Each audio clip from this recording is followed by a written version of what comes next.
There was a period when bilateral ties between China and Japan experienced a political stalemate. It was after 1945 when Japan surrendered following a 14-year war against China and ended its 50-year colonial rule over Taiwan region. In 1972, Japanese then Prime Minister Tanaka arrived in Beijing, marking a historical thaw in Sino-Japanese relations. Behind this breakthrough lay decades of persistent efforts from both governments and civilians, and these efforts culminated in the 1972 joint communique. The landmark document starts by stating China and Japan are neighboring countries, separated only by a strip of water with a long history of traditional friendship. The peoples of the two countries earnestly designed to put an end to the abnormal state of affairs that has hitherto existed between the two countries. The realization of the aspiration of the two peoples for the termination of the state of war and the normalization of relations between China and Japan will add a new page to the annals of relations between the two countries. The legally binding agreement, of course, directs Japan to reflect on its wartime responsibility. It points out the Japanese side is keenly conscious of the responsibility for the serious damage that Japan caused in the past to the Chinese people through war, and deeply reproaches itself.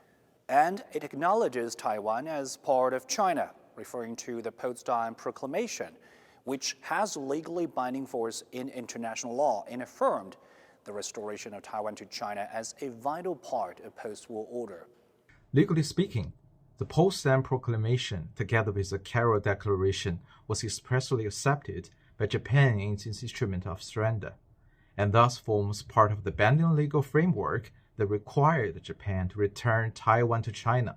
On that basis, the 1972 China and Japan joint statement did translate those post-war obligations into concrete commitments between the two countries. The joint commitment was later reinforced by the Sino-Japanese Treaty of Peace and Friendship and reaffirmed in subsequent political documents. These agreements formed a legally binding framework governing bilateral relations. They embodied principles like non-interference in internal affairs in opposition to hegemony. Notably, China waived war reparations to foster reconciliation, while Japanese leaders like Tanaka championed mutual understanding. But soon after paying lip service to Japan's adherence to the 1972 communique, Sanae Takaichi, the new prime minister, irresponsibly speculated about a contingency in Taiwan, suggesting military intervention in the Taiwan Strait.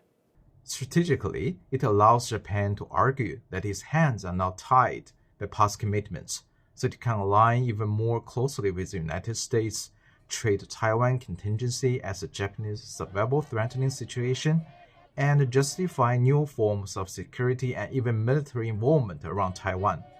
The cost will be very serious. It severely misleads the Japanese people, challenges the political foundation of China-Japan relations, and sends a significantly wrong message to the Taiwan independence forces. As a result, Japan will not gain more security, but a more divided region and a less stable neighborhood. Takaichi shreds the diplomatic legacy, violates the very documents that enabled bilateral trust.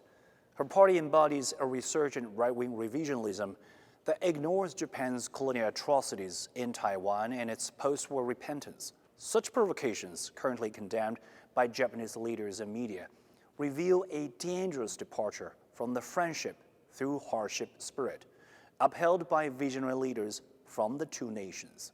As we mark 80 years since victory in the war of resistance against Japanese aggression and Taiwan's return to China, Japanese leadership should reflect deeply on its historical responsibility. Revisiting that path today by endorsing Taiwan's separatist forces would be a costly miscalculation.